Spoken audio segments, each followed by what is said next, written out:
मुअज़्ज़ज़ नाज़रीन, आज एक अहम बात पर गुफ्तगू करूँगा। और आज की जो गुफ्तगू है, जैसे कि मैंने आप हज़रात के सामने ये बयान किया था 2-3 हफ़्ता पहले ही कि ये जो तबलीगी जमात है ये देवबंद के अंदर दाखिल है या नहीं है, तो इसके सिलसिले में मैंने आप हज़रात के सामने मुकम्मल तौर पर ये बता दिया था कि जो मौलाना इलियास साहब अलैहिर्रहमा की जो तबलीग है वो बिल्कुल मुकम्मल तौर पर देवबंद के अंदर दाखिल है, यानी देवबंदियत के अंदर दाखिल है। अगर उस तबलीग पर कोई उंगली उठाता है तो गोया कि देवबंदियत पर उंगली उठाता है।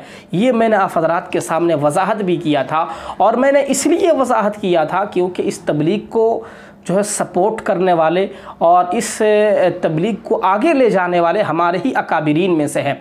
हज़रत मौलाना मुफ्ती किफ़ायतुल्लाह अलैहिर्रहमा, हज़रत शेख ज़करिया अलैहिर्रहमा, मौलाना हुसैन अहमद मदनी, मौलाना अशरफ अली थानवी और दीगर मशाइख जो है इस तबलीग को सपोर्ट किया है और इस चीज़ को पसंद भी किया है। इसी वजह से हम कहते हैं ये जो जमात है देवबंदियत के अंदर मुकम्मल तौर पर दाखिल है।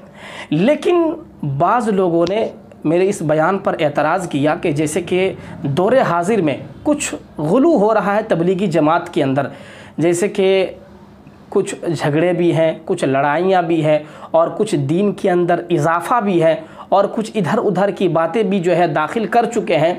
तो क्या ये भी देवबंद के अंदर दाखिल है? ये एतराज़ करने वाले ने एतराज़ किया है, मोतरीज़ का एतराज़ है कि ये भी क्या देवबंद के अंदर दाखिल है।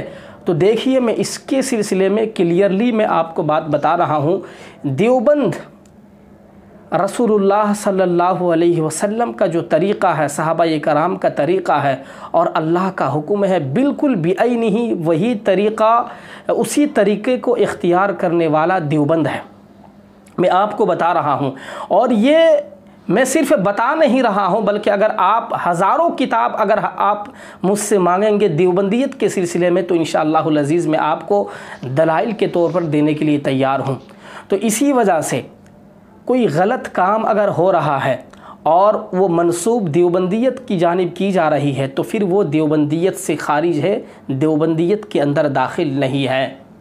लिहाजा जिस जमात के अंदर गुलू है और जिस जमात के अंदर ज़्यादती है दीन के अंदर या कमी है दीन के अंदर, आपको ये याद रखना ज़रूरी है और ये क़यामत तक ज़रूरी है कि वो जमात या वो फ़िरक़ा देवबंदियत के अंदर दाखिल नहीं है।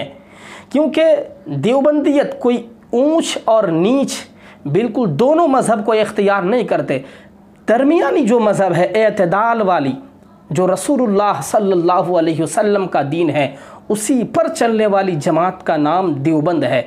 लिहाजा इसी देवबंदियत के अंदर कोई अलग से अगर जमात बन रही है और फिर वो गुलू करते नज़र आ रहे हैं, दीन के अंदर ज़्यादती करते नज़र आ रहे हैं, तो फिर याद रखिएगा ये उसूल मैं आपको बता रहा हूँ, क़यामत तक वो देवबंदियत के अंदर दाखिल नहीं हो सकती। तो इसी वजह से जो लोग एतराज़ करते हैं ज़रा सोच समझ कर एतराज़ करें, क्योंकि हो सकता है कि ये अपने ही जो है मज़हब के अंदर कोई बात आ सकती है। तो इसी वजह से कोई अगर गुलू पैदा हो रहा है तो उसको देवबंदियत के अंदर लाने की कोशिश ना करें, बल्कि जो गुलू है और कोई अलग फ़िरका कर रहा है तो फिर वो उसी के साथ ख़ास है, ये देवबंदियत के अंदर दाखिल नहीं है। अल्लाह ताला से दुआ करे कि हम तमामों को सही बात कहने और सुनने की तौफ़ीक दे और अल्लाह ताला मसलक देवबंद पर ता क़यामत मरने और जीने की तौफ़ीक दे। अल्लाह ताला से दुआ करे कि हम तमामों को अहल सुन्नत वल जमात जो बिअैनिही मसलक देवबंद है उसी पर मर मिटने की तौफ़ीक दे।